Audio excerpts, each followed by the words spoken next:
कृष्ण चैतन्य नामने गौर तुषे नमः। हे कृष्ण करुणा सिंधु दीन बंधो जगतपते गोपेश गोपिका कांत राधा कांत नमोस्तुते।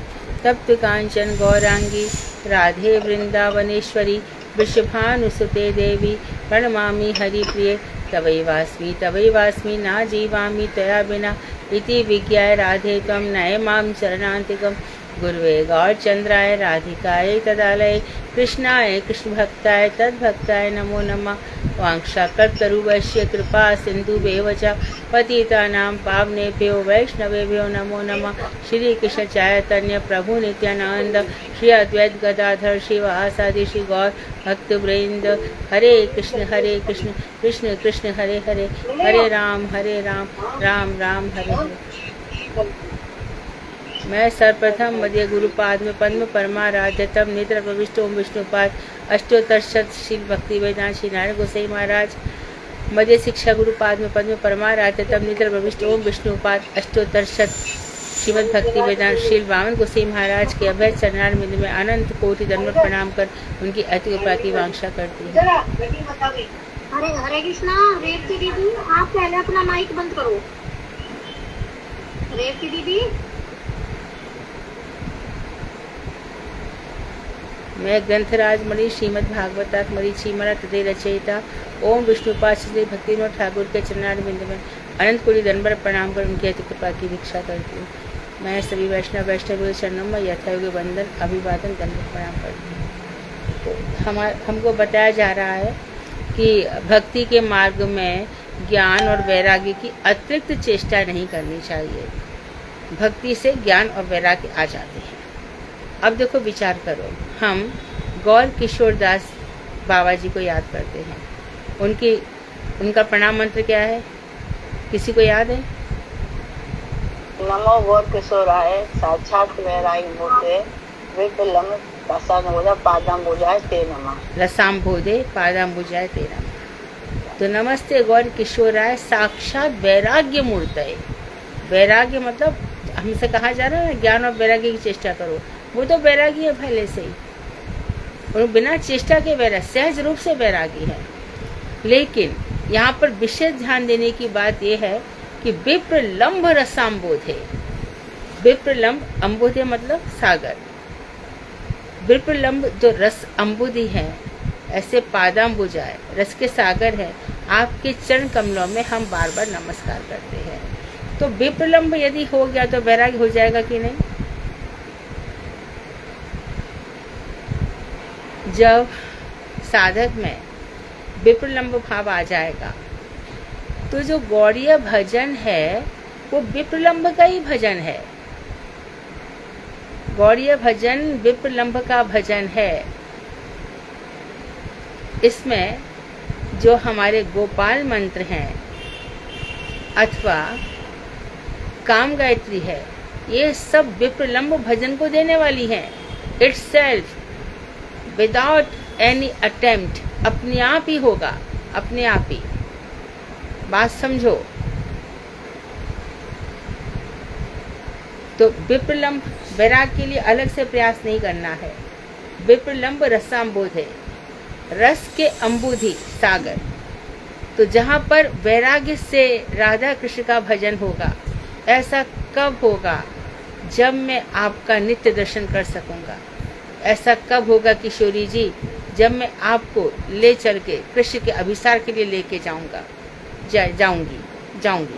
क्योंकि पुरुष भी मंजरी भाव से उपासना करेंगे। तो ऐसा कब होगा? जब भगवान श्याम सुंदर तुम्हारा दर्शन कर रहे होंगे और मैं उस लीला छटा का दर्शन करूंगी। तो ये जो विप्रलम्भ भाव से भजन है वही सर्वश्रेष्ठ भजन है, इसी की प्राप्ति होगी। और भी देखो, राधा जी में समर्था रहती है, रुक्मणी जी में समंजसा रहती है, कुब्जा में साधारणी रहती है।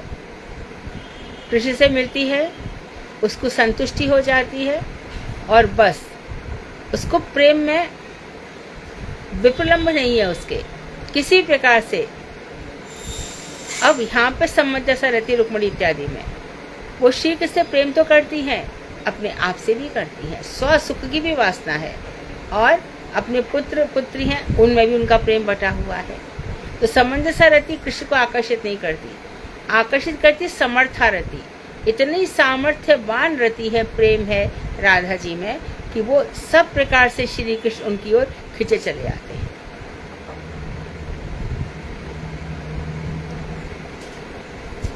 तो यहाँ पर राधा जी की कौन सी चीज है, जब भी श्री कृष्ण थोड़ी देर के लिए भी चले जाते हैं तो उनका विप्रलंब भाव जाग जाता है और ये मादनाख्य महाभाव तक पहुंच जाता है। तो हम सब लोग इस जब भजन करेंगे तो इसी विप्रलंब भाव से भजन करेंगे, तो अब समझना होगा कि हमारी मंत्रों की सिद्धि हो रही है, यदि हमारे अंदर वैराग्य का भाव आ रहा है तो। और मंत्रों का भी वही अर्थ है। तो गोपीजन वल्लभ जो श्री कृष्ण है उनके लिए हम बार बार प्रणाम करते हैं। अब देखो, जैसे कि अभी राजा पृथु की कथा आएगी 4थे स्कंध में, या तो उस राजा पृथु भगवान से क्या मांगते हैं पता है? हे श्री कृष्ण, हे वासुदेव। वासुदेव कहाँ है? जो सब में वास करते हैं उनको वासुदेव, सर्वत्र वास करते हैं उनको वासुदेव। ये वासुदेव मुझे अपने चरणों का दास बना लो। चरणों का दास कैसे बना लूँ? वहाँ पे तो लक्ष्मी जी ऑलरेडी अपॉइंटेड हैं, एक क्षण के लिए मुझे छोड़ती नहीं है। तो लक्ष्मी जी से मुझे कोई ईर्ष्या नहीं है, मुझे लक्ष्मी से कोई कंपटीशन भी नहीं है, स्पर्धा भी नहीं है। आप मुझे, लक्ष्मी जी आपकी प्रिया हैं, आप मुझे पुत्र वात्सल्य से अपना दास बना लो, मैं आपकी सेवा करना चाहता हूँ। ऐसा शास्त्र में लिखा हुआ है। तो यहाँ पर दास भाव से सेवा है भगवान से, भगवान विष्णु की। और राधा जी की भी दास भाव से कैसी सेवा है कि आप हमको कैंकर्य प्रदान करो, कोई मुझे सेवा तो दे दो राधा रानी। सेवा के बिना मेरा जीवन निष्प्राण है, मेरे अंदर सेवा की भावना ही नहीं है, तो मैं जीऊँ क्या, जीऊँ क्या, भजन करूँ क्या, किस लिए मैं भजन कर रहा हूँ, किस लिए? तो विप्रलंब भाव से भजन करने से ही भजन की सिद्धि है। और यही सिद्धि जो है परकिया रस इत्यादि से मिलती है। जावट में कभी ना कभी भगवान श्री कृष्ण किसी न किसी रूप में पहुंच ही जाते हैं। कुटिला जटिला के यहाँ पे मोर मुकुट है, मुस्कुराते रहते हैं, बंशी हाथ में है, कभी कमर में खोस रखी है, बड़े ही सुंदर नेत्र हैं, और वहां पे जाके मंद मंद मुस्कुराते हुए राधा की प्रतीक्षा करते हैं। तो राधा का जो विप्रलंब भाव है, रसिक शेखर श्याम सुंदर, उसी की आराधना करते हैं। तो राधा जी के भाव, राधा जी की बातें, राधा जी का रस, राधा जी की जितनी भी क्रियाएं हैं, राधा जी का चलन, राधिका जी का सजना संवरना, सब कुछ कृष्ण की प्रीति के लिए है। उसमें स्वसुख की गंध भी नहीं है। तो ऐसी सब बातों का हम चिंतन करते हैं तो हमें ऐसा लगता है कि रघुनाथ दास गोस्वामी और प्रबोधन सरस्वती पाद, रूप गोस्वामी, सनातन गोस्वामी इन्हीं भावों से भजन करते थे। हमारा भी ऐसी भावों में अधिकार हो, ऐसी प्रार्थनाएं हमें षड गोस्वामियों से करनी चाहिए। तो कल बता रहे थे अन्य अन्य उपायों का अवलंबन किए बिना ही भक्तों को सब प्रकार के लाभ की प्राप्ति हो जाती है। भक्तों को और प्रयास अतिरिक्त नहीं करने चाहिए, भक्ति होने पर ये सब अपने आप ही आ जाते हैं।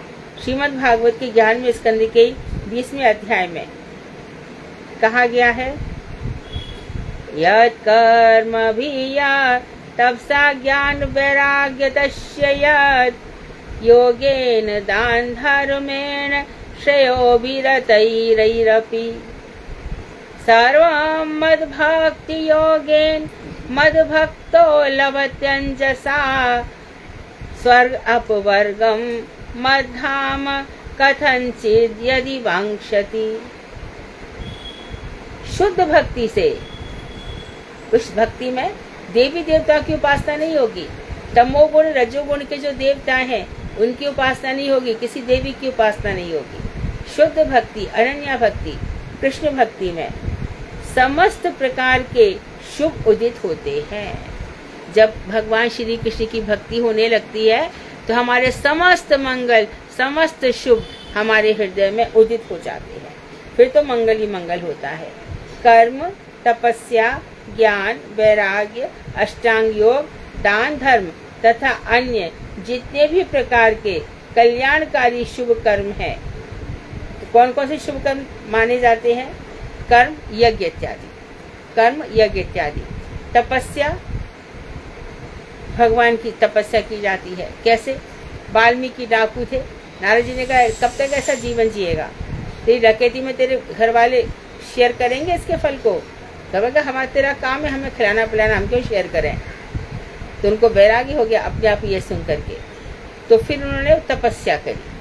तपस्या कैसे करी? भगवान की प्राप्ति के लिए। तो ये तपस्या, और बताया ज्ञान, वैराग्य, मात्र वैरागी बन के रह जाओ। अष्टांग योग, यम नियम आसन प्राणायाम ध्यान धारणा समाधि प्रत्याहार समाधि, ये अष्टांग योग। और दान धर्म तथा जितने भी प्रकार के कल्याणकारी शुभ कर्म हैं, उन सब के द्वारा जो फल प्राप्त हो सकते हैं वे सभी फल मेरे भक्त भक्ति योग के द्वारा सहज ही प्राप्त कर लेते हैं। मेरी भक्ति करो, ये सब फल आपको अपने आप ही मिल जाएंगे। मेरी भक्ति कर ली तो आपका दान हो गया, मेरी भक्ति कर ली तो आपकी तपस्या भी हो गई, मेरी भक्ति कर ली तो आपको ज्ञान वैराग्य सब कुछ हो जाएगा, मेरी भक्ति करने से आपको अष्टांग योग भी हो जाएगा। सारी सिद्धियां मिल जाएंगी यदि मेरी भक्ति करते हो तो। ये स्वर्ग, अपवर्ग यानी मोक्ष, वैकुंठ, जो कुछ भी वांछा करते हैं उसे प्राप्त कर सकते हैं। वैकुंठ जाकर भी क्या कर लोगे बताओ? बृहद भागवत मतलब जिसने पढ़ा होगा तो वैकुंठ जाकर भी गोप कुमार के मन को शांति नहीं मिल रही है, क्योंकि वहां पे कोई सेवा ही नहीं है। वहां पे नारायण का वास है। नारायण भगवान श्री कृष्ण की विलास मूर्ति है, लक्ष्मी जी उनकी सारी सेवा कर लेती हैं। तो भक्तजन जाके क्या करेंगे? वैकुंठ में भक्तों का मन नहीं लगता है। गोप कुमार पहुंचा, उसको कुछ आनंद नहीं आया, नीचे आ गया ना वापस।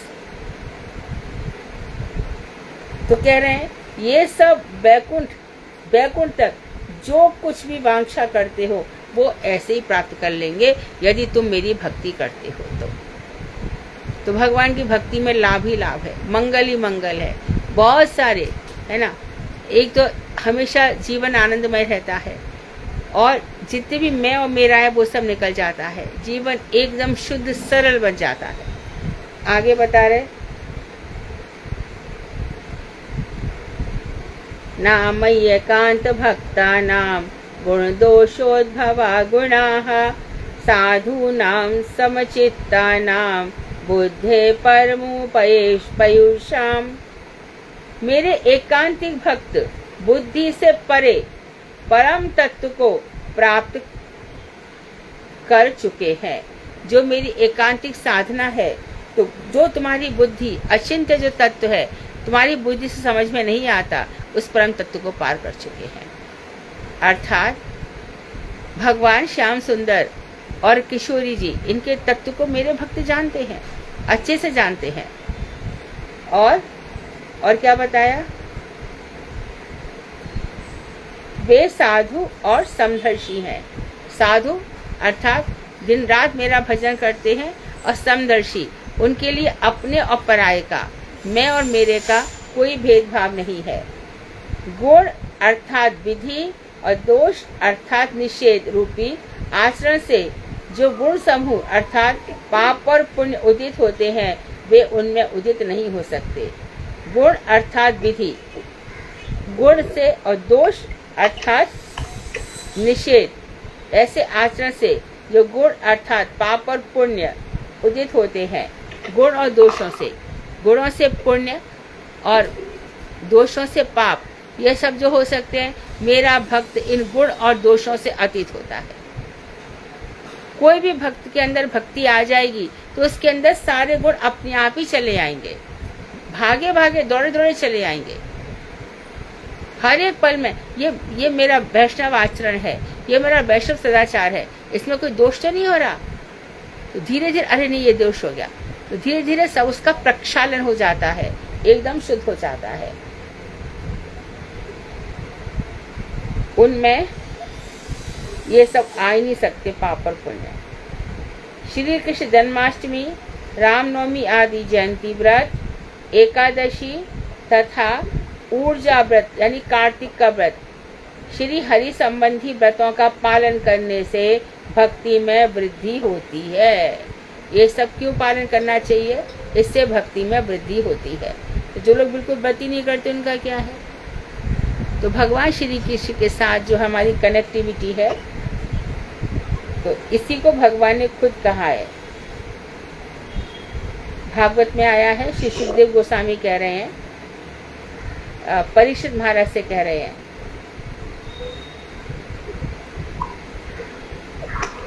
गाम पर्यटन मेध्या विवेक्त वृत्ति ही सदा प्लुतोऽध शयनो अवधूतः अलक्षितः स्वैरवधूत वेशो व्रतानि चेरे हरितोषणानि। कौन डिस्टर्ब कर रहा है भाई?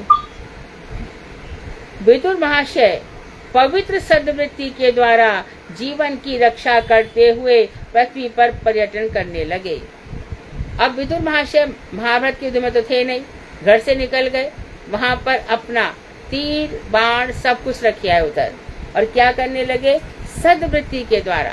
अब घर से निकले तो खाने पीने को भी तो चाहिए ना, लेकिन कैसी वृत्ति है? जो मिल जाए, जहाँ पे जैसे भी मिल जाए वैसी। ये जो आदत है ना, ये बहुत अच्छी है भगवान के प्रसाद में जो। तो इससे जब जिह्वा का कंट्रोल हो जाता है तो हमारी वाणी का भी कंट्रोल होने लगता है।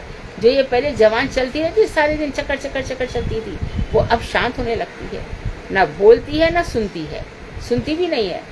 तो सद्वृत्ति के द्वारा तो यहाँ वहाँ चल रहे हैं, घूम रहे हैं, हरि कथा कह रहे हैं, हरि कथा सुन रहे हैं, लोगों से बातें कह रहे हैं, लोगों से बातें सुन रहे हैं। तो सद्वृत्ति के द्वारा जीवन की रक्षा करते हुए, तो ऐसा नहीं है कि उसने निकाल दिया सुसाइड। सुसाइड कभी नहीं करना है, सुसाइड की सोचना भी नहीं है। जीवन बोझ लग रहा है, ये सब ये उन मूर्खों के लिए है जो भगवान से प्रेम नहीं करते। भगवान से प्रेम करने वाला तो अकेला बैठा बैठा भी, अकेले होते हुए भी वो खूब अच्छे से एक मजीरा बजाएगा, करताल बजाएगा, और कुछ भी नहीं हो तो महामंत्र में लग जाएगा, और महामंत्र में और अपने प्यारे प्रियतम परम आराध्यतम अखिल ब्रह्मांड नायक धीर ललित नायक किशोर किशोरी के दर्शन करेगा। इसी के लिए तो जन्म हुआ था। बाकी सब बेकार की चीजें हैं। ये सोचते कि हमारे घर में लोग आते, हमारे घर में ये सब होता है, ये सब बकवास है, बेकार की चीजें हैं। नहीं मन लग रहा है तो मंदिर में चले जाओ, वहां पर भी बैठ करके चक्करलस मत करो। हमारे द्वारकाधीश मंदिर में सब स्त्रियां बैठ जाती है सब, और कोई अपने घर से गेहूं ले आती है, चावल ले आती है, और सब थैलों में बैठती हैं। एक निकालती है गेहूं, फिर दूसरा भी उसमें डाल देती है। 8-10 औरतों का वहाँ झमेला रहता है, और सब डालती जाती हैं, और फिर चावल इकट्ठे हो जाते हैं, सब थोड़ा थोड़ा वो डाल देती है। एकादशी वगैरह हो गई तो खरबूजा आ गए, आखा तीज हो गई तो ये पंखा आ गया, और सब वहाँ पे इकट्ठे हो जाते हैं और सब बैठ जाती हैं। तो 2-4 तो भजन गा लिए, आराम से फिर तेरी मेरी में लग जाते हैं। अब उनके भजन का ये मतलब थोड़ी है कि कृष्ण का ही भजन करना है, कि शंकर जी का भी भजन करना है। सभी तरह के भजन, चाहे वो गणेश जी का हो, है ना, प्रारंभ किससे करेंगे? गणेश जी के भजन से करेंगे। तो एकांत की भक्ति नहीं है। जो आप लोग एकदम श्रेष्ठ भक्ति कर रहे हैं वो उनके नसीब में नहीं है। टाइम पास हो रहा है, बहुत अच्छे से हो रहा है, और फिर वह उसी पानी को शंकर जी मिले वहाँ भी चढ़ाए, गणेश जी मिले वहाँ भी चढ़ाए, रास्ते में और कोई भी देवी देवता हो गए, सबको जमुना जी का पानी चढ़ाते चढ़ाते घर पे आ जाती हैं। उनको ज्ञान नहीं है। तो ऐसे अज्ञानी, ये अविद्या कही जाती है। ये क्या कही जाती? अविद्या, अज्ञान। और इसमें बहुत, मैं तो मथुरा में देखा द्वारकाधीश मंदिर में कम से कम 60-70 औरतें कितने ग्रुप बने रहते हैं, सब यही करती हैं। उनको देखते हुए मेरी मम्मी भी एक वो ले आई, वो 4 खंड का होता है ना, रोली चावल ये सब। तो घर पर, क्योंकि दादी तो बहुत एकनिष्ठ थी, तो उनकी अच्छी खासी बहुत उनको सुनना पड़ा, समझाया गया आप ये सब नहीं कर सकते हो। तो ये सिंपल लाइफ है ना, बड़ी अच्छी लगती है। इसमें कुछ करना नहीं पड़ता, सुबह के 2 घंटे निकल जाते हैं और बैठ के फिर शाम की तैयारी है, फिर शाम को द्वारकाधीश। और इतने बीच में पूरे दिन में क्या खाया, क्या बना, क्या पिया, कृष्ण से कोई लेना देना नहीं। कृष्ण को कैसे प्यार करें, कैसे हम भजन करें, ये उनसे कोई मतलब नहीं होता।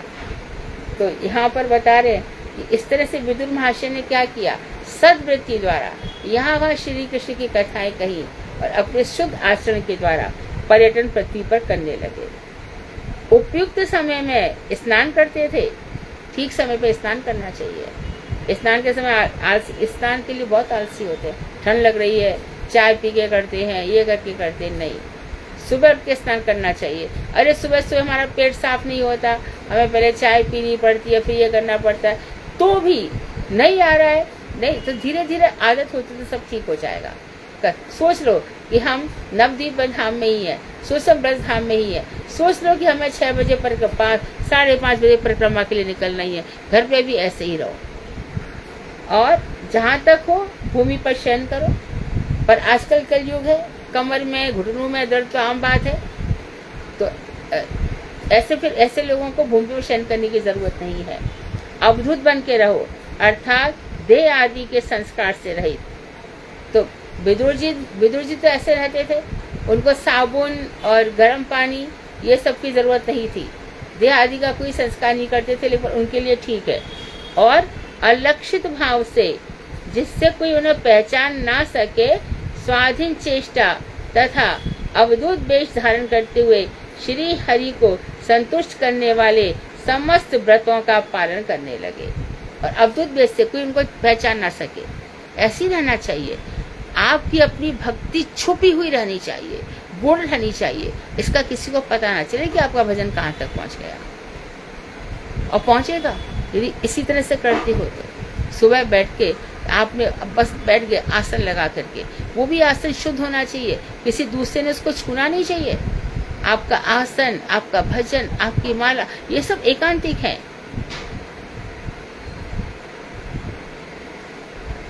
गुरुदेव के पास एक व्यक्ति आया, उसकी है ना माला खो गई थी, तो महाराज जी ने कहा फिर 3 दिन कैसे किया, कि मैं दूसरे की माला पे भजन कर रहा था। महाराज जी, अरे तूने अपनी सारी शक्तियां ही खो दी, ऐसा कभी नहीं करना।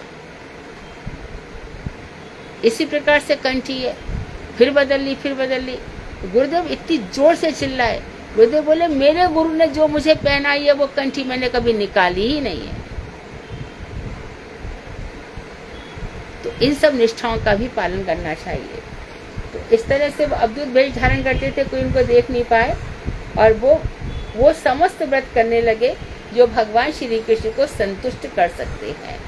तो भगवान श्री कृष्ण को संतुष्ट करने वाली एकादशी तिथि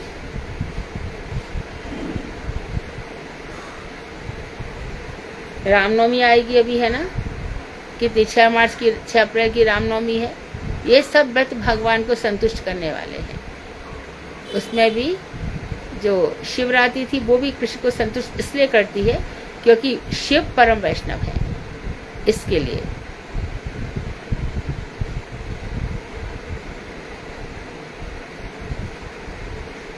आगे बताया, परितुष्येत तस्मात् तावन्मात्रेण पुरुषाः दैवोपसादितं यावत् वीक्षेश्वर गतिं बुधाः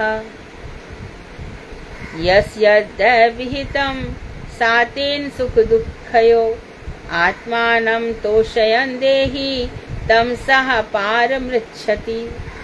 हे तात, देव की इच्छा से जो कुछ भी मिल जाए उतनी प्राप्ति मात्र से परितुष्ट रहना। जो कुछ भी मिल जाए, जो कुछ भी मिल जाए, तकिया नहीं है तो हाथ, आज मानो लाइट नहीं है और तगड़ा हरि नाम, वाह, ये स्थिति तो मेरे लिए अनुकूल है। और फिर भी नाम भजते भजते, अरे ऑफिस में क्या होगा, अरे क्या, तो उनको ध्यान रखना चाहिए कि नारद गोस्वामी महाराज सुबह उठ के खाली भजन करते रहे, तो क्या देखा उन्होंने, कोई उनकी जगह आकर के हस्ताक्षरी कर गया। तो भगवान जैसे अम्बरीश के लिए चक्र लगा रखा है, सभी के लिए जो शुद्ध भक्त हैं उनके लिए भगवान ने सारी व्यवस्थाएं कर रखी है। योग क्षेमम वहां हम, उनका योगक्षेम मैं वहन करता हूँ। तो जो कुछ भी प्राप्त हो जाए उसमें परितुष्ट रहना। विश्वेश्वर, विश्व के ईश्वर जो देते हैं हमारे, वही हमारे प्राप्त करने योग्य है। जो कुछ भी उन्होंने दे दिया हमको सोच समझ के दे दिया, हमारा बस इतना ही अधिकार और हम संतुष्ट हैं। देखो चाहे कितना भी धनवान क्यों ना हो, शक्तिवान क्यों ना हो, बलवान क्यों ना हो, प्रतिष्ठित क्यों ना हो, यहाँ किसी ने देखा कि भजन करके बड़ा संतुष्ट रहता है, सारा सारा सब उसकी चरणों में गिर जाते हैं, क्योंकि उसने जो कुछ प्राप्त किया है सब भारी प्राप्त किया है। और ये वस्त्र बदलना पड़ेगा, ये शरीर बदलना पड़ेगा, फिर दूसरा शरीर, तीसरा शरीर, इन शरीरों को आखिर कितना दोगे? तो विश्व के ईश्वर ने जो कुछ दिया है हमें सोच समझ के दिया है, ऐसा विचार करना चाहिए। जो कुछ भी मिल जाए, रूखी सूखी खाए के, ठंडा पानी पी और देख पढ़ाई चुपड़ी मत ललचावे जी। हाँ तो ठाकुर जी का भोग लग गया, जो मिल गया वही से। अरे वहां बहुत भंडारे कर रहे हैं वो लोग, मैं भी कर नहीं, कोई जरूरत नहीं है। होगा तो अपने आप ही प्रसाद हो जाएगा। आज मठ में प्रसाद हमारी तरफ से हो जाएगा। यदि कंपटीशन करोगे, स्पर्धा करोगे तो मर जाओगे। कभी मत करना। कोई कुछ भी कर रहा है तुम्हारी बला से, किसी का बहुत बड़ा नाम हो रहा है तुम्हारी बला से, होने दो। कुछ भी तुम्हें करना नहीं है, देखना भी नहीं है। ऐसा विचार करके इस तमोमय संसार को पार करने के लिए जो कुछ प्राप्त हो जाए उसी के द्वारा आत्मा को संतुष्ट रखना। यह संसार तमोमय है, यहाँ कुछ भी अच्छा नहीं है, एक जन अच्छा नहीं है, एक का भी तुम प्रशंसा नहीं कर सकते। सबकी मनोवृत्ति दूषित है। जो भक्ति के उन्मुख हुए हैं उनको छोड़ करके सबका चित्त मलिनता से भरा हुआ है। कल हम पढ़ रहे थे ना, माया के अधीन है, ये मायाधीश है भगवान, और ये मायाधीन है ये संसार। सबका चित्त यहाँ मलिन है। एक व्यक्ति भी तो सोच करके विचार करके देखो, नहीं वो तो अच्छा था। यहाँ पे कलुषित कलमश भरा पड़ा है, एक व्यक्ति सही नहीं है। और जब हम देखने जाते हैं तो मन में इतनी गिलानी आती है कि हम कैसे संसार में रह रहे हैं। हे भुवन मंगल, आपने ये संसार कैसा बना रखा है? मेरा तो ऐसा ही है। तुम बनो, गौर प्रसाद बाबा जी महाराज बनो, संसार से आंखें बंद कर लो।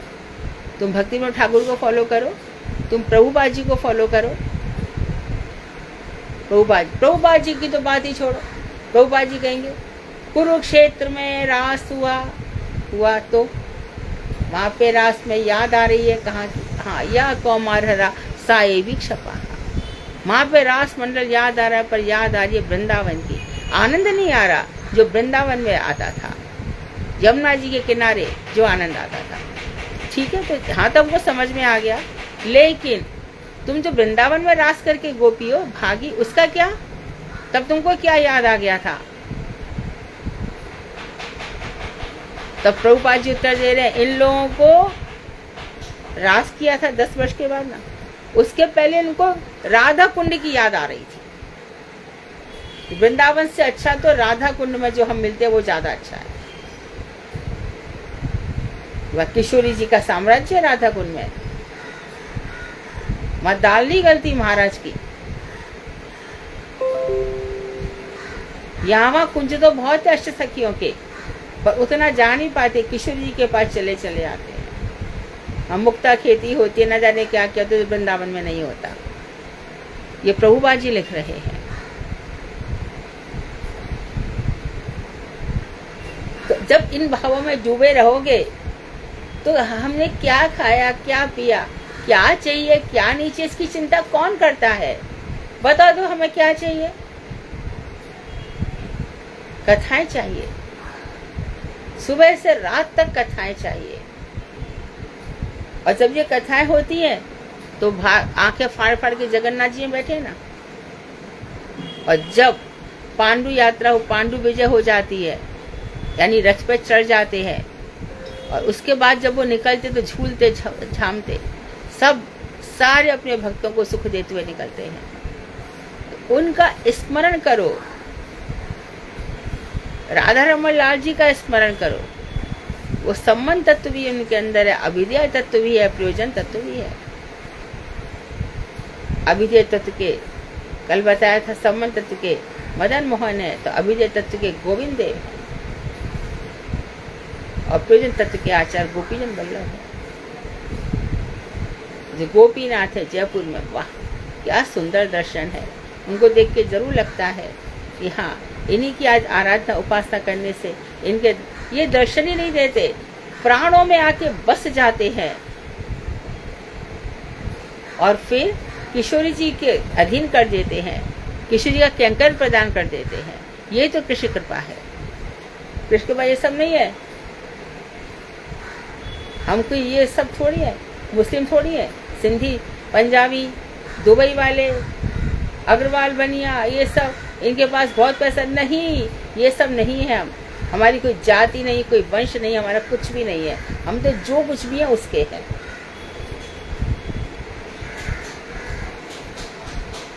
शोभ के त्याग के लिए दृढ़ निश्चय रखना चाहिए। मन में किसी प्रकार का क्षोभ नहीं होना चाहिए।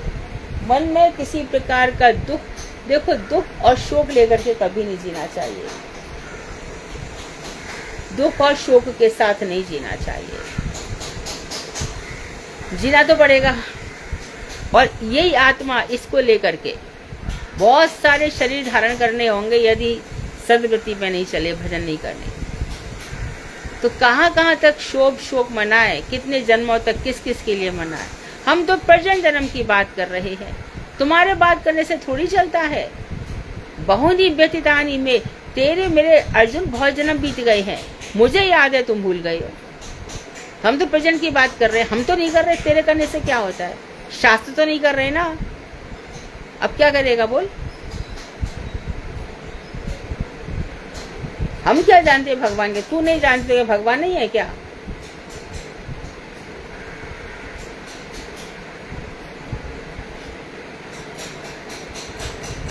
तो शोक के त्याग के लिए दृढ़ निश्चय रखना चाहिए। इसमें बता रहे हैं, गुणाधिकान् मुदम लिप्सेदनुक्रोशम गुणाधमात मैत्रीं समानाद धनविच्छेन तापैरभिभूयते। अपने से अधिक गुण वाले व्यक्ति से आनंद की आशा रखें, उससे कंपटीशन नहीं रखें, स्पर्धा नहीं रखें। जो हमसे अधिक गुण वाले, इससे इसकी सुंदर सुंदर बातों से हमें आनंद प्राप्त होगा। ये बताएंगे, भक्ति की बातें बताएंगे, विदुर जी की कथा कहेंगे, ये सब कुछ हमें बताएंगे। महाराज बलि की कथा कहेंगे हमसे, हमें बताएंगे कि किस तरह से इंद्र के साथ युद्ध करते हुए वृत्तासुर क्या प्रार्थना कर रहा है, क्या कर रहा है। बोलो कोई, अहम हरे तपादिक मूल, किसको याद है? तो याद करने में दिमाग नहीं चलेगा, चाहे कितनी भी बार कह दो। मेरे को मानते तो मेरी बातें तो मानो, वो नहीं।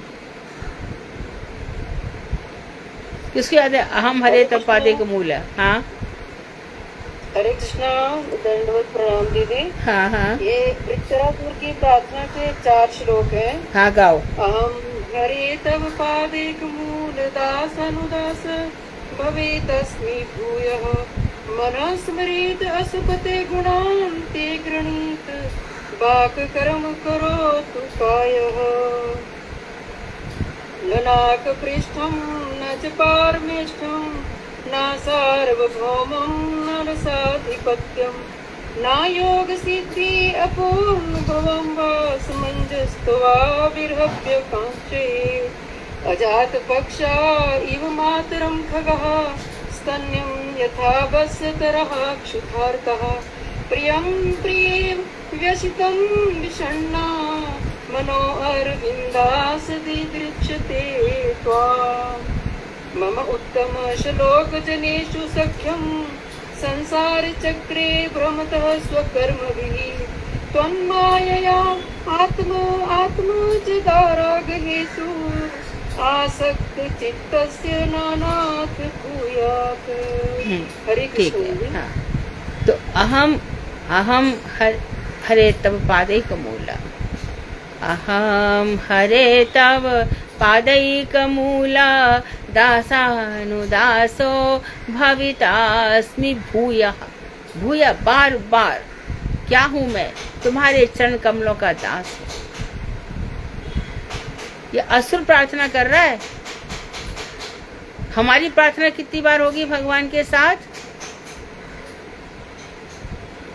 देखो, तुम लोग तो सुनते हो ना, उसको करो भी, बहुत आगे बढ़ोगे। बनावटीपन मत रखो जरा भी, सहज रूप से रहो, सहज सहज स्वाभाविक।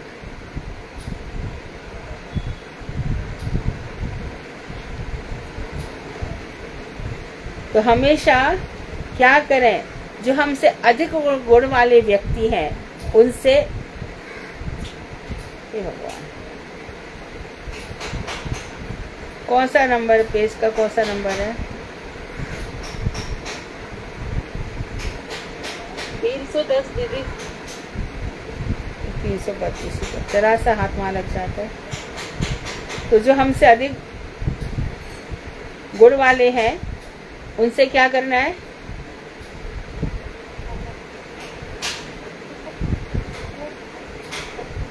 आनंद की आंखें रखनी है। आनंद की प्रतीक्षा करनी है दीदी। तुमको पता है तुमसे ऊंचे वाले कौन है? कहते तो उनकी तो भक्ति ज्यादा अच्छी चल रही है, वो तो ज्यादा करते हैं। तो तुमको अपनी कमी कहाँ लगती है? तो उनके जैसे बन जाओ ना। सभी हमसे ऊंचे हैं। हाँ, सभी हमसे ऊंचे हैं। सभी हमसे ऐसा ऐसा कैसे, क्यों फील होता है? अंजी दीदी बोलो ना, क्या करें दीदी? ऐसा कैसे फील हो सकता है कि सभी तुमसे ऊंचे हैं? क्योंकि सबको सुनते हैं तो लगता है हम तो कुछ भी नहीं, हमें तो कुछ भी नहीं आता। किसको सुना आपने? अभी क्लास में सुनते हैं कितने लोगों को। तो वो तो वही बोलते हैं कि जो भागवत में लिखा है। अपने आप से क्या किसने बोला है बताइए? नहीं, वो तो बोलते हैं मगर उनको स्मरण तो रहता है ना वो बोलना। इसमें रहने से तो ऐसा थोड़ी होता है। मानो कोई पूरा भागवत भी याद कर ले तो उसको भक्ति हो गई, ये कहाँ लिखा है बताओ? उसका ध्यान उसमें होगा तभी तो उसको याद होगी, अगर ध्यान नहीं होगा तो कैसे याद होगी? नहीं, ऐसा नहीं है। जब प्रभुपाद जी से कहा गया कि हमें भागवत सुनना है तो प्रभुपाद जी ने कहा भागवत तो मेरा धोबी भी सुना देगा। श्रीमद् भागवत के अंदर खुद ऐसे तो उनके वो भी लोग तो ऐसे होंगे जो इतनी, उनको भी तो इतनी भक्ति होगी तभी तो उन्होंने कहा था कि वो भी सुना देंगे। ये जो आपकी सोच है ना, ये भागवत सम्मत नहीं है। अपने से ऊंचे ये बात सही है, परंतु आपने जो पैरामीटर लगाया ना कि उनको याद रहता है, ये पैरामीटर सही नहीं है। पैरामीटर जब ये सही होगा, जो उत्तम भागवत के लक्षण आए थे ना, बोर्ड में दिखाई दे तो समझ लेना कि ठीक है। याद करने से कुछ नहीं होगा। कईयों में तो दीदी है वो लक्षण। हाँ, तो फिर ठीक है, उनका आदर करो। जिनमें ये सब दिखाई दे रहे हैं उत्तम भागवत के लक्षण, अभी क्लास में डिस्कस होंगे परसों, वो देखना कि सुधा दीदी है, उनमें कितने लक्षण है। सुधा में ये सब लक्षण है। बहुत सारे लक्षण है उनमें सुधा दीदी में। अच्छा, वो उत्तम, हमसे तो उत्तम ही है ना। गलत बोल रहे हो तुम, गलत बोल रहे दीदी गलत नहीं बोल रही हूँ, मुझे पता है ना, आपके विषय में सब जानती हूँ। आप बोल कौन रहे? मुझे आवाज ही समझ में नहीं आ रही है। दीदी मैं कह रही हूँ मैं उनके विषय में बहुत जानती हूँ ना, मुझे पता पर है। आप बोल कौन रही है? आप, मुझे आवाज नहीं समझ में आ रही है। मैं ज्योति गुप्ता। अच्छा अच्छा, ठीक आवाज है, नहीं आ रही? अभी आ गई। हाँ, तो जो दीजिए आप उनमें तो बहुत से गुण हैं। हाँ, तो आपको सुधा के अंदर इतने गुण दिखते हैं तो उनका आदर करो। लेकिन आदर करता हूं भक्ति तो उनका, आपको ही बहुत करनी आदर होगी करती ना। हूं। मैं तो बहुत आदर करती हूँ पर उनका। उनकी जगह भक्ति वो थोड़ी कर देंगे तुम्हारी जगह पे भक्ति वो, वहाँ तो तुमको अकेले ही जाना है। जी वो तो है, वो तो कोशिश करते हैं ना हम भी उनकी तरह बने।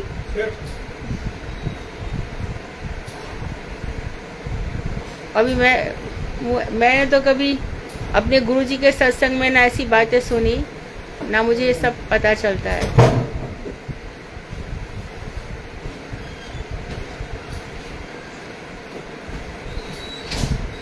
हमने ऐसा सब कभी सुना भी नहीं, कभी गुरुजी के सामने बोला भी नहीं है। गुरुजी ने कहा ऐसा करना है तो करना है। अब इसका निर्णय कौन करेगा कि कौन सर्वश्रेष्ठ है? यदि आपको ये वो सर्वश्रेष्ठ लगती हैं तो आप उनको करो, लेकिन फिर भी सबको मंत्र अलग अलग से दिए जाते हैं, ग्रुप में नहीं दिए जाते, है ना। तो आपको अपना साधन भजन तो अकेले ही करना होगा। आप अपना आदर्श किसी को भी मान सकती हैं। सबसे बड़ी अभी तो सबसे बड़ी आदर्श हमारी आप ही हमें इस मार्ग पे चला रही है। मेरी बात छोड़ दीजिए, मेरी बात करके कोई लाभ नहीं है, मेरी बात करके कोई भी लाभ नहीं है। लेकिन जिसको भी आदर्श मानते हो उनसे भजन करने की पद्धति सीखो। भजन करके अकेले जाना, समझ सकते हो तो समझ। उनसे बहुत कुछ सीखा है। हाँ सीखो। पहले कुछ भी नहीं पता था। हाँ पहले कुछ भी नहीं इतना पता था, उनसे काफी कुछ सीखा। हाँ तो और भी सीखो। तो उनसे आनंद की आशा रखें। अपने से कम गुण वाले व्यक्ति के प्रति दया का भाव रखें, ना बल्कि ऐसा ना करें कि उसका तिरस्कार करें। अरे तेरे को इतना भी नहीं आता है, तब तो समझ। जो कम उसका अपमान ना करें। तो हमारे तुरंत अभी सुनिश्चन वाला मार्ग है ना, सभी का सम्मान करना है, और जो समान गुण वाले हैं उनसे मित्रता रखो, मैत्री की इच्छा करें। ऐसा करने से मन में कोई ताप नहीं रह सकता। तो मन में जो दुख होता है, यदि ऐसा करते जाओ सबके साथ, जो ज्यादा गुण वाले उनका सम्मान करो, कम गुण वाले उनका तिरस्कार मत करो, और समान गुण वाले हैं उनसे मित्रता रखो। आगे बताया, साधक को नए उपाय न ढूंढकर पूर्व महाजनों के द्वारा प्रदर्शित उपायों का ही अनुसरण करना चाहिए। तो साधक, और भी बताया कि जैसे जैसे कलयुग आता जाएगा रोज नए नए उपाय निकलते जाएंगे, है ना। कितने सारे नए उपाय, आर्ट ऑफ लिविंग आ गया, ये आ गया। क्लास में भी वो तो अच्छी है कि टोका टाकी हो जाती है, हम ऐसा कर सकते वैसा कर सकते। नए अनुगत्य करो, अनुगत्य। उपदेशामृतम शिक्षाष्टक मन शिक्षा में जो बताया गया है ऐसे रहना चाहिए। बाद में जब तुम लोगों का सामर्थ्य थोड़ा बढ़ जाएगा तब भागवतामृत कणा, उज्ज्वल नीलमणि किरण, भक्ति रसामृत सिंधु बिंदु, ये सब पढ़ना चाहिए।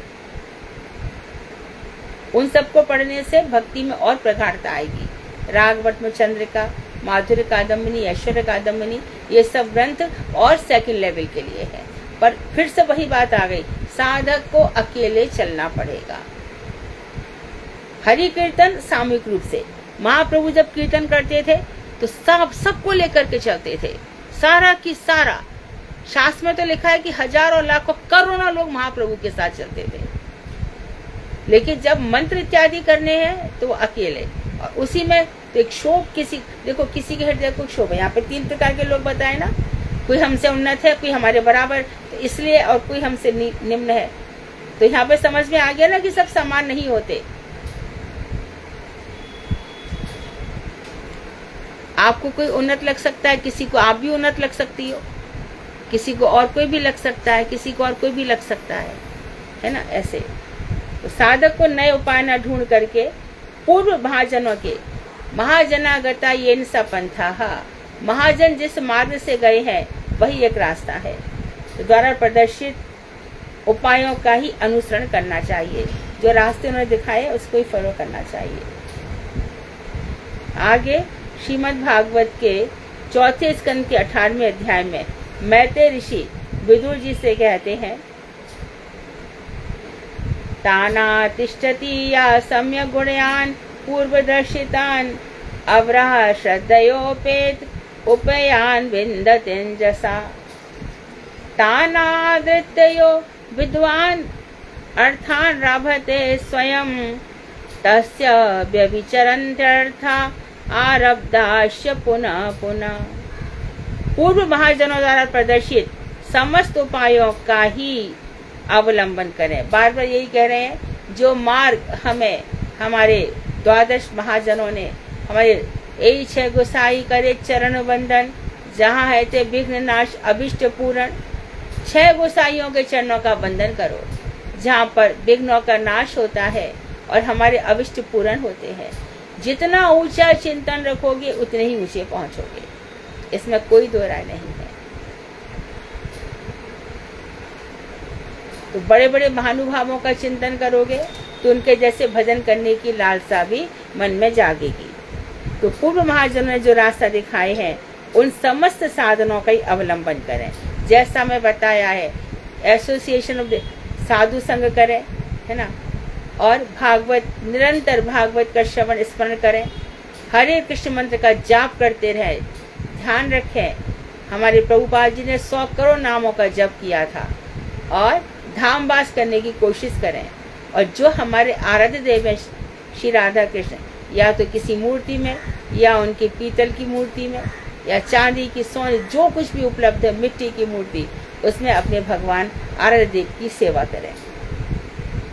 उन उपायों का अवलंबन करने से इस समय के व्यक्ति भी सहजी उपयोग को प्राप्त कर सकेंगे। इस समय जो वर्तमान समय में है, बहुत से ऐसे लोग हैं जो वर्तमान समय के साधुओं को साधु ही नहीं मानते।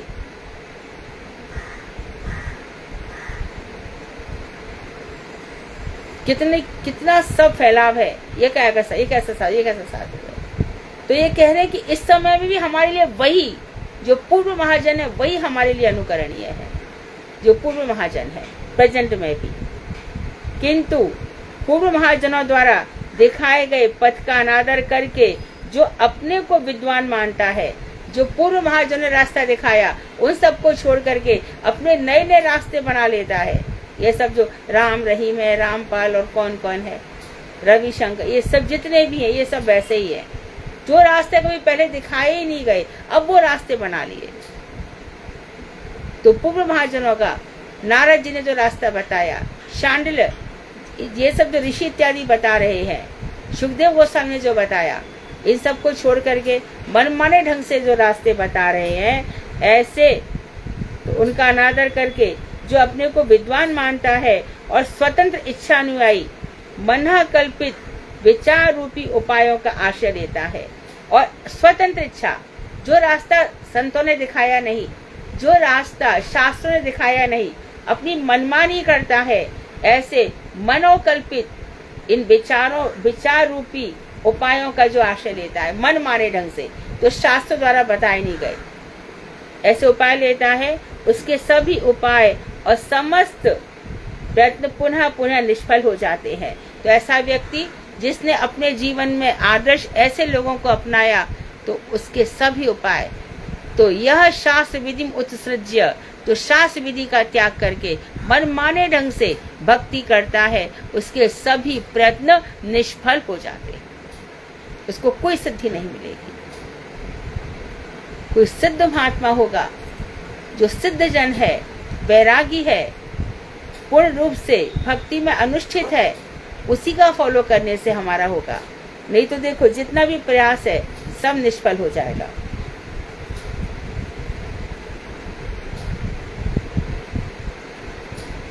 आगे बता रहे हैं, गृह त्याग का अधिकार, घर को छोड़ देना, अधिकार प्राप्त होने से पहले गृहस्थ आश्रम में रहकर ही भजन करना अनुकूल होता है। अभी ये स्थिति नहीं आई कि घर बार छूट गया, और कोई चीज छोड़ी नहीं जाती, छूट जाती है। घर में रहकर भी कहते ना ये घर के साधु हैं, घर से कोई वास्ता नहीं है, कोई मतलब नहीं है, पर घर में रह करके आधी चीजों से मतलब रखा, आधी चीजों को छोड़ दिया। जो अच्छा लगा तो मतलब रख लिया, जो अच्छा, अरे मैं तो बहुत होशियारी दिखाई उसने, अरे हमारे काम की चीज नहीं है, मन में ना जाने, अपने मन को शोधन आपको, हमको और आपको ही करना है। मन में बहुत सी चीजें आएंगी, बहुत विकार आएंगे, ना जाने क्या क्या आएगा। ऐसा मन लेकर के हम कृष्ण के पास नहीं जा सकते, और कृष्ण उस मन को स्वीकार भी नहीं करेंगे। वहां पर बहुत ही निर्मल मन जल सो मोहे पावा, और मोहे कपट छल छिद्र नहीं भावा।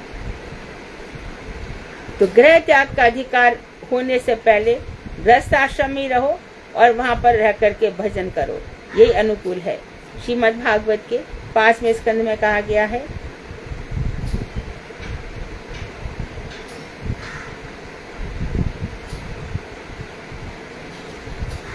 या षट् सपत्नान् विजिगीषमाणो गृहेषु निर्विश्य यतेत पूर्वम् अत्येति दुर्गाश्रित ऊर्जितारीन क्षीणेषु कामां विसरेद् विपश्चित्। यहाँ पे बताया, काम क्रोध आदि 6 शत्रुओं पर जो विजय प्राप्त करना चाहता है, जो चाहता है कि मेरे मन में सबसे पहला तो साक्षी कौन है, हमारा अपना मन। इसमें देखो क्या क्या है, कामनाएं भरी पड़ी है, स्त्री का पुरुष के प्रति, पुरुष का स्त्री के प्रति जो भाव है वो साफ हुआ है कि नहीं, ये सब देखना पड़ेगा। तो क्रोध आता है कि नहीं, तो ये 6 वस्तुएं मन पे अधिकार करती हैं। जो इनसे पीछा छुड़ाना चाहता है, इन पे विजय प्राप्त करना चाहता है, वो पहले घर में रहे और उनके लिए प्रयास करे, जैसी जैसी स्थितियां आए उनको जीतता जाए। ग्रह रूप ध्रुव का आशय लेकर 6 बलवान शत्रुओं का दमन करें। तो एक किला है घर, घर के किले में रहें। यहाँ पर जो 6 शत्रु दिन रात आक्रमण करते हैं, तो आप यहाँ पर रहकर इन शत्रुओं के साथ युद्ध करें और अपने मन को नियंत्रित करें। काम क्षीण होने पर ही पंडित व्यक्ति गृहस्थ आश्रम त्याग करने के योग्य हो जाते हैं। जिनकी कामना या काम नष्ट हो जाते हैं, वही गृह त्याग का अधिकारी है। तो मंदिर में भी जाएंगे तो वहाँ एक नया संसार बसा लेंगे। और इतना ही नहीं, गुरु जी के पास, गुरु जी मैं विवाह करना चाहता हूँ, अपने घर जाना चाहता हूँ, और वहां पर भी जाकर के जो मन चाह पति पुरुष मिल गया, मन चाहे स्त्री मिल गई, और उसके साथ बस मिलना शुरू हो गया। यही सब तो होता है। नैन मटक्का शुरू हो गया, देना लेना शुरू हो गया काम। ये सब करना है तो मठ मंदिर में नहीं जाना चाहिए।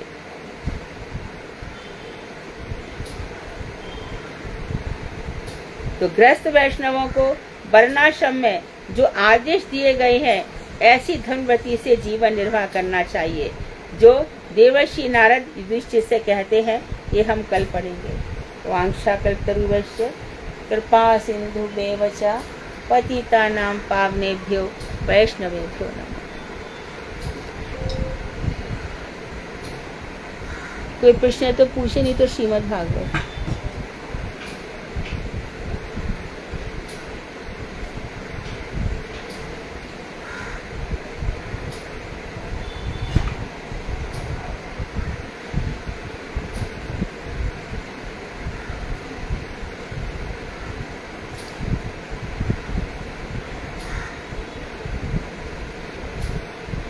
हरे कृष्णा देवी, दंड प्रणाम। हाँ, कोई प्रश्न नहीं है शायद किसी के। आज हमारा चतुर्थ स्कंद और तीसरा अध्याय बिना झा दीदी करेंगे। दीदी, उससे पहले सिर्फ मुझे आधा मिनट का समय चाहिए। मैं सबको ये बोलना चाह रही हूँ कि कल शनिवार है और शनिवार से हम लोग श्री जगन्नाथ जी की रथ यात्रा इस ग्रंथ को पढ़ेंगे।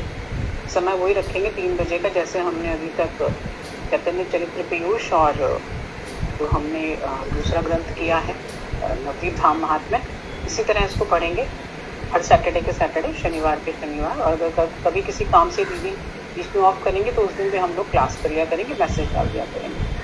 तो बिना चाह दीदी आप शुरू करिए प्लीज। हरे कृष्ण दीदी। तो अभी जगन्नाथ जी की रथ यात्रा आएगी मई जून में, तब तक आप जगन्नाथ जी के विषय में भी जान लेंगे। तो जगन्नाथ जी के विषय में बहुत सारी कथाएं आपको पता है, लेकिन हमारे मठ से जगन्नाथ रथ यात्रा पुस्तक निकली है, आप सबके पास होगी। और यदि नहीं है तो कंप्यूटर पर डाउनलोड कर लें, अपने मोबाइल पर डाउनलोड कर लें, उसमें पढ़ सकते हैं या किताब खरीद सकते हैं। तो जगन्नाथ भगवान के विषय में बहुत सारी बातें आपको पता चलेंगी। हरे कृष्णा। हाँ बोलो। हरे कृष्णा दीदी, दंडवत प्रणाम। हाँ जी दीदी। इना तुम रेगुलर हो क्लास में? दीदी अभी पिछले महीने से तो नहीं थी दीदी, हमारी लाली का विवाह था तो मैं कभी कभी ज्वाइन कर लेती थी, तो अभी प्रयास कर रही हूँ।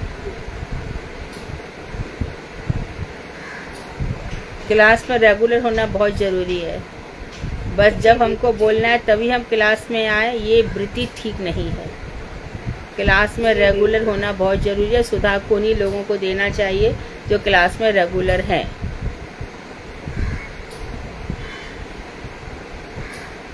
बोलिए ना। जी दीदी।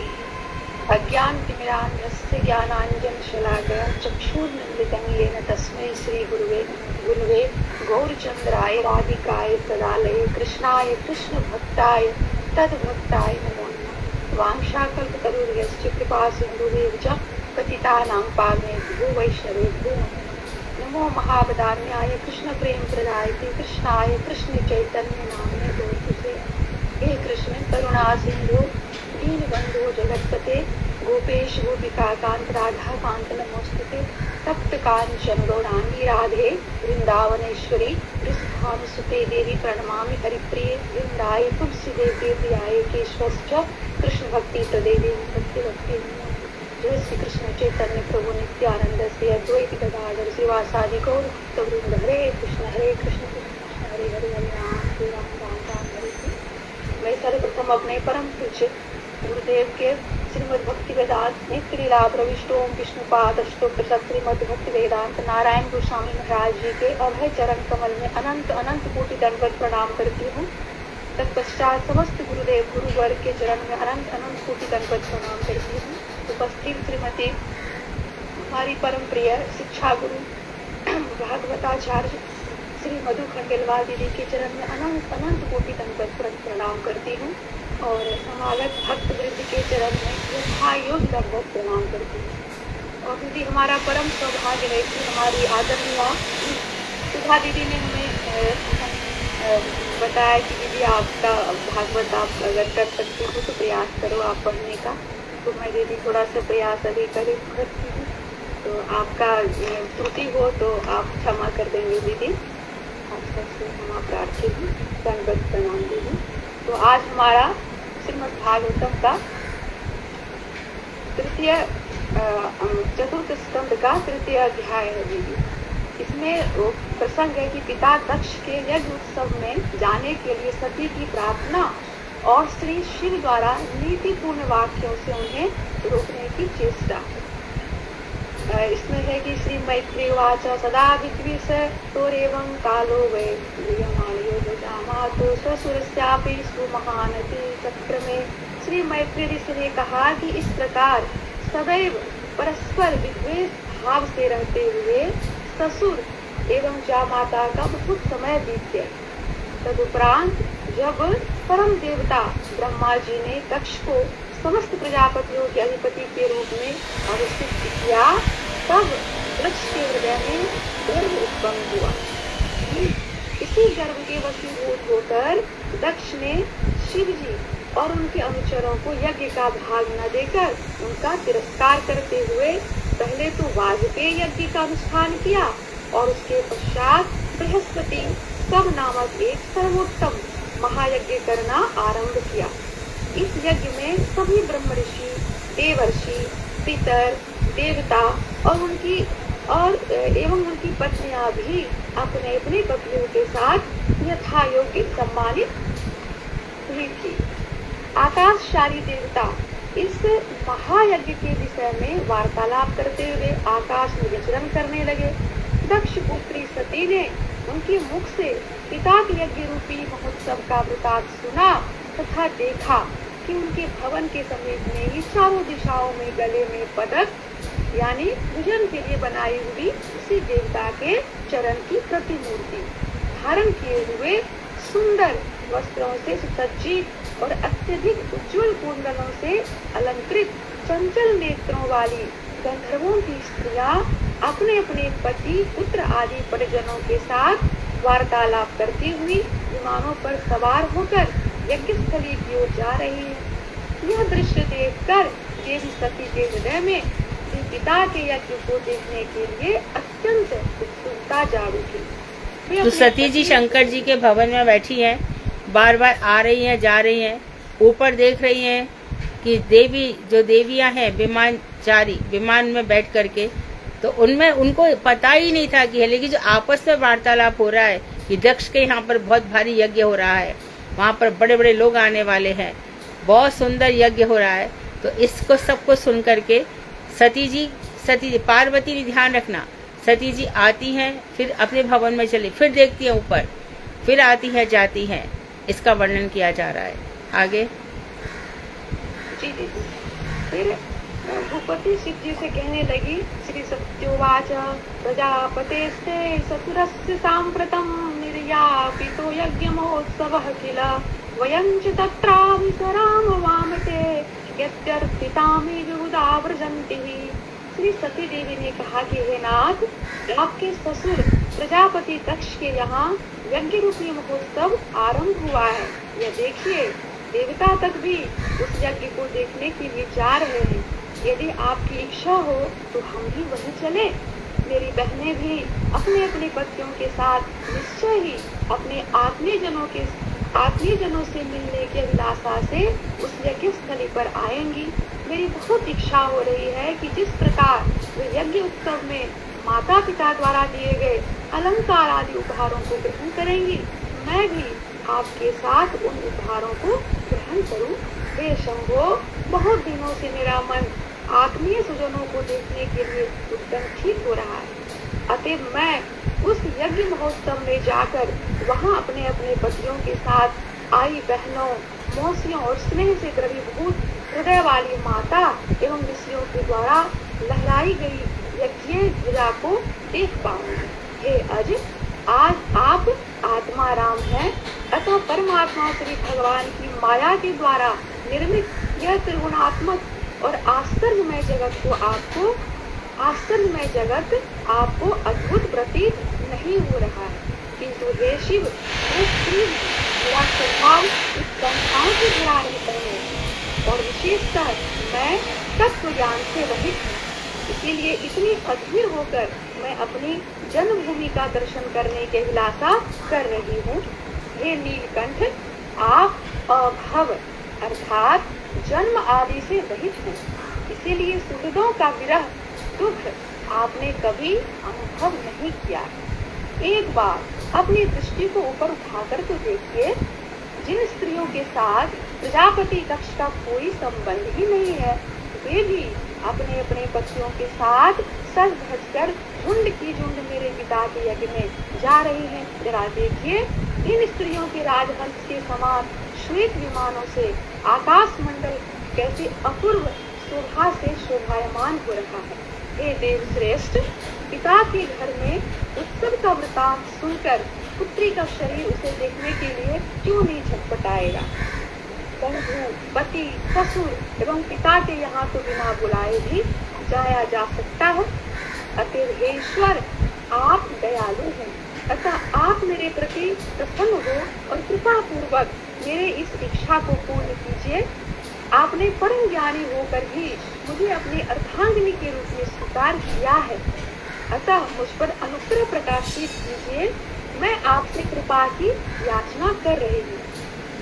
श्री मैत्रेय ऋषि ने कहा कि तो यहाँ पर उन्होंने सबसे पहले संबोधन क्या किया, आपके ससुर के यहाँ पर एक संबंध दिखा दिया।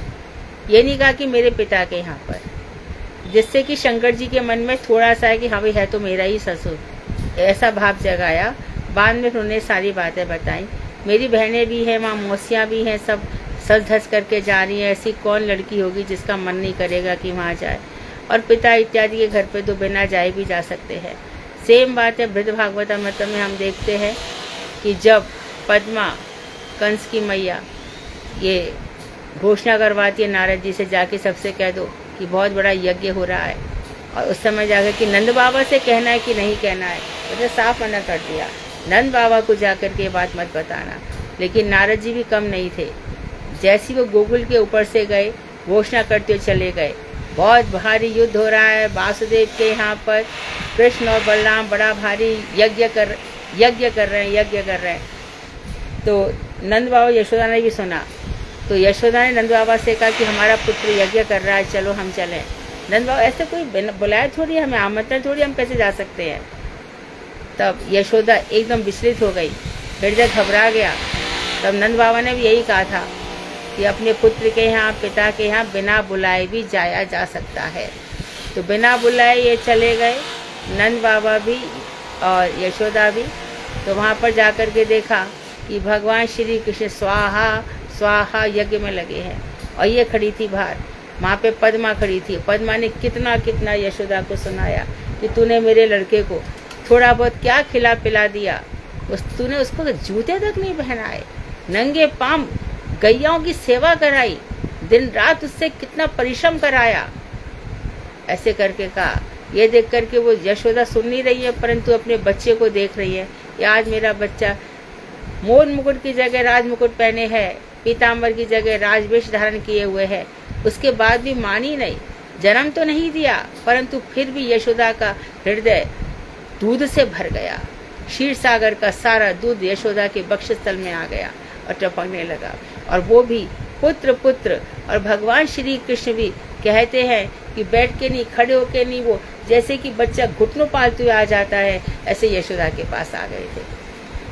तो अपमान वहाँ पे पद्मा ने किया, और यहाँ पर भी सती जी जाएंगी, और कल की कथा से पता तो चल ही गया है, वहाँ भी कोई भी उनकी जो बहन थी, सब पिता के डर से कोई उठा भी नहीं। बोलिए आगे। जी जी दीदी। श्री मैत्रेय ऋषि ने कहा कि हे विदुर, सुहृद वत्सल भगवान गिरीश अपनी प्रिया के इन वचनों को सुनकर मुस्कुराने लगे, एवं प्रजापति दक्ष ने विश्व की सृष्टि करने वाले मरीचि आदि प्रजापतियों के सम्मुख उनके प्रति जिन मर्मभेदी दुर्वचन रूपी वाणों का प्रयोग किया था, उनका स्मरण करके कहने लगे। श्री भगवान उवाच प्रयोदितं शोभनमेव शोभने अनाहुता अप्यभियन्ति बन्धुषु ते अयज्ञनुत्पादति दोषदृष्टयो बलीयसानात्मदेन मन्यमाम्। योगेश्वर महादेव ने कहा कि हे शोभने, तुम्हारा यह कथन कि बिना बुलाए भी बंधु बांधवों के घर जाया जा सकता है अति उपयुक्त है, परंतु तुम्हारे ये वचन तभी शोभा पा सकते हैं जब तुम्हारे बंधु देहाभिमान से उत्पन्न गर्व और क्रोध के कारण किसी में दोष न देखते हो। विद्या, तपस्या, धन, सुंदर शरीर, यौवन एवं उच्च गुण, ये 6 साधुओं के ही गुण हैं, किंतु यही 6 गुण असत पुरुषों में विपरीत फल ही प्रदान करते हैं, अर्थात उनके लिए ये गुण ही अवगुण बन जाते हैं, क्योंकि इनसे उनका अभिमान बढ़ जाता है और विवेक नष्ट हो जाता है। अभिमान से मुक्त होने पर असत पुरुष महज्जनों के प्रभाव को नहीं देख पाते हैं। ऐसे असंजत चित्त व्यक्तियों को स्वजन समझकर उनके घर नहीं जाना चाहिए। वे अपनी कुटिल बुद्धि के कारण घर पर आए हुए व्यक्तियों को भौवें चढ़ाकर क्रोध भरी दृष्टि से देखा करते हैं। कुटिल बुद्धि युक्त आत्मीय जनों के कटु वचनों से बिंदने पर हृदय जैसा व्यथित होता है, शत्रुओं के बाणों से शरीर के बिंदने पर भी वैसी पीड़ा नहीं होती। इसका कारण है कि बाणों से आहत होकर भी व्यक्ति जैसे तैसे नींद का सुख प्राप्त कर सकता है, किंतु वचन रूपी बाणों से रिक्त हो जाने पर व्यक्ति मानसिक पीड़ा से दिन रात बेचैन रहता है। कहते मार लिया जाए तो वो सह लिया जाता है, लेकिन बाड़ी के जो घाव हैं वो कभी भरते नहीं हैं। जी, हे सुंदरी, यद्यपि तुम्हारे पिता प्रजापति दक्ष अत्यंत उत्कृष्ट मर्यादाशाली हैं, और फिर उनकी पुत्रियों में से तुम ही उनकी सबसे अधिक लाडली हो, इसे मैं भी जानता हूँ। तथापि तुम मेरी आश्रिता होने के कारण अपने पिता से सम्मान प्राप्त नहीं कर पाओगे, क्योंकि वे तुम्हारे साथ मेरे संबंध की गंध रहने से ही दुखी हो रहे हैं। निरहंकारी पुरुषों की पुण्य कीर्ति आदि को देखकर जिनका हृदय ईर्ष्या रूपी अग्नि से जलता रहता है और इंद्रियां विवश हो जाती हैं, वे असुर जिस प्रकार श्रेष्ठ ऐश्वर्य को प्राप्त करने में असमर्थ होकर केवल श्री हरि से द्वेष भी करते हैं, उसी प्रकार तुम्हारे पिता दक्ष भी सदैव मुझसे द्वेष भी करते रहते हैं। हे सुंदरी, अज्ञानी जन लोक व्यवहार में परस्पर अभ्युत्थान, प्रणाम एवं अभिवादन आदि करते हैं, किंतु विद्वान व्यक्ति इन्हीं व्यवहारों का अन्य प्रकार से श्रेष्ठ रूप में आचरण करते हैं। वे विद्वज्जन बहिर्मुख देहमानियों को अपनी कायिक चेष्टाओं से अभिवादन आदि न करके मन के द्वारा ही उनके हृदय में विराजित अंतर्यामी परम पुरुष वासुदेव के प्रति प्रणाम आदि क्या करते हैं। गुणातीत अप्राकृत विशुद्ध अंतःकरण का नाम ही वसुदेव है। आवरण शून्य यानी स्वरूप शक्ति की वृत्ति से युक्त तथा स्वप्रकाश शक्ति लक्षण युक्त पुरुष श्री भगवान आवरण शून्य पुरुष उस विशुद्ध सत्व में ही प्रकाशित होते हैं, इसीलिए उनका नाम वासुदेव है। वे सद ऐश्वर्यशाली भगवान और इंद्रिय ज्ञान से अतीत पुरुष है। वे विशुद्ध सेवोन्मुख अप्राकृत अंतःकरण में नित्य प्रकाशित होते हैं। मैं उन्हीं भगवान को विशेष रूप से प्रणाम करता हूँ। हे वरांगने, यद्यपि दक्ष तुम्हारी देह के जन्मदाता है, तथापि तुम्हारे लिए ना तो उनसे मिलना उचित है, ना ही दक्ष के समर्थकों का मुख देखना योग्य है। जगत की सृष्टि करने वाले मरीचि आदि प्रजापतियों के यज्ञ में तुम्हारे पिता ने मेरा कोई अपराध न होने पर भी मेरे प्रति दुर्वचनों का प्रयोग करके मेरा तिरस्कार किया था। यदि तुम मेरी बात न मानकर वहाँ जाओगी तो तुम्हारा मंगल नहीं होगा, क्योंकि सुप्रतिष्ठित मनुष्य का जब अपने ही स्वजनों के द्वारा अपमान होता है तो वह अपमान तत्काल ही उसकी मृत्यु का कारण बन जाता। लांछा कल्पतरुगुणेश्च कृपा सिंधुदेव च पतितानां पावनेभ्यो वैष्णवेभ्यो नमो नमः। दंडवत प्रणाम दीदी। ठीक है। कीर्तन। हरे कृष्णा दीदी, दंडवत प्रणाम। दीदी आज कीर्तन मैं करती हूँ। मैं कौन हूँ? भारती। हाँ गाओ। श्री गुरुदेव की जय हो। दीदी के चरणों में अनंत कोटि दंडवत प्रणाम और सभी को मेरा यथा योग्य दंडवत प्रणाम। कबे हबेन दशामोर कबे हबेन दशामोर कबे हबेन दशामोर कबे हबेन दशामोर सजगण आशा विविध बंधन छाड़िव संसार घोर कबे हबेन दशामोर कबे हबेन दशामोर वृंदावन भेदे नवदीप धामे बांधिव कोटिर खानी शचिर नंदना चरण आश्रया शचिर नंदना चरण आश्रया करीब संबंध मानी कबे हवेन दशामोरा कबे हवेन दशामोरा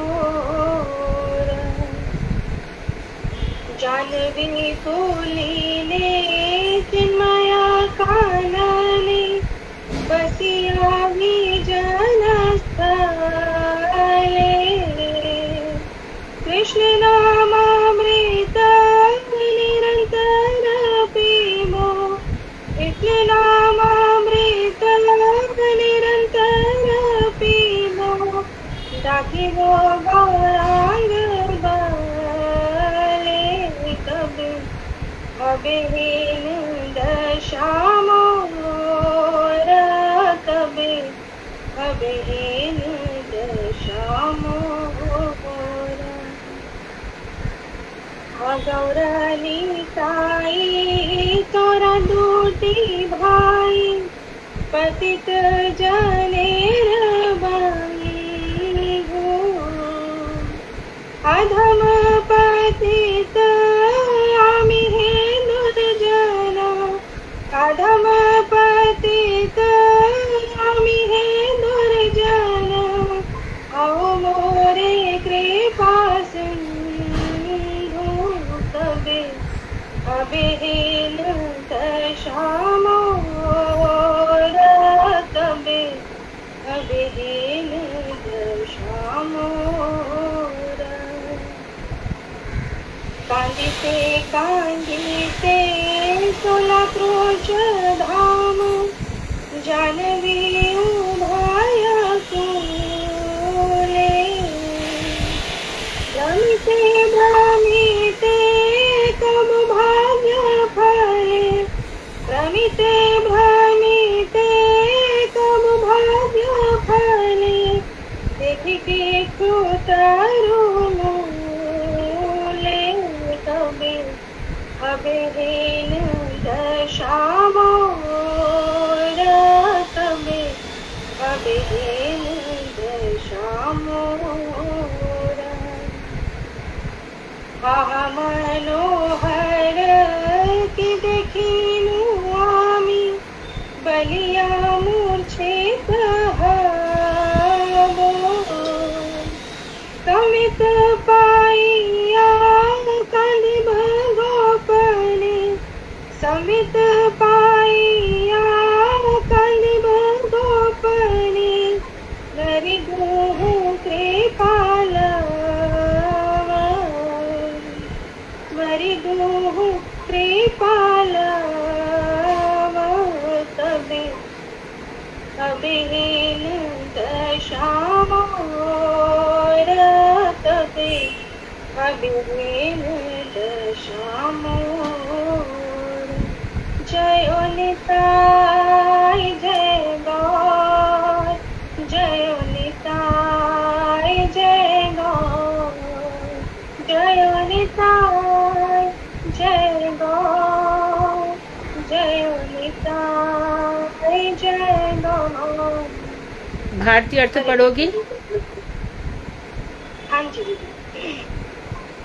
प्रभु, मेरी ऐसी दशा कब होगी जब मैं सांसारिक समस्त प्रकार की आशाओं को एवं समस्त प्रकार के सांसारिक बंधनों को त्याग कर इस घोर अर्थात दुखपूर्ण संसार को ही त्याग दूंगा तथा वृंदावन से अभिन्न श्री नवदीप धाम में एक कुटी बनाकर संबंध ज्ञान के साथ श्री शचीनंदन के श्री चरण कमलों का आश्रय ग्रहण करूंगा। जानवी अर्थात गंगा जी के चिन्मय कानन में किसी निर्जन स्थान में बैठकर सदैव श्री कृष्ण नाम रूपी अमृत का पान करते हुए हा गौरांग पुकारता रहूंगा। हे गौसुंदर, हे नित्यानंद प्रभु, आप दोनों भाई पतित जनों के परम बंधु हैं तथा मैं अत्यंत ही अधम तथा पतित हूँ। अतः मुझ जैसे दुर्जन के प्रति आप भी कृपा दृष्टि कीजिए। 16 कोस परिमित श्री नवदीप धाम में जानवी के दोनों ही किनारों पर रोते रोते भ्रमण करते हुए कभी सौभाग्यवशतः किसी वृक्ष के नीचे कुछ देखकर अहो यह मैंने क्या देखा ऐसा कहकर मूर्छित हो जाऊंगा। तथा कुछ देर बाद होश में आने पर एकांत में दोनों की कृपा का स्मरण कर रोता रहूं। सच्चिदानंद गौर हरि की जय। बहुत सुंदर। वांछा कल्पतरु वैष्णव। प्रणाम है। हाँ, कुछ कहना है? नहीं दीदी।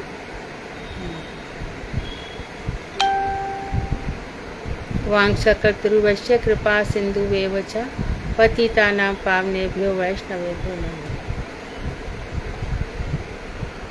हरे कृष्ण।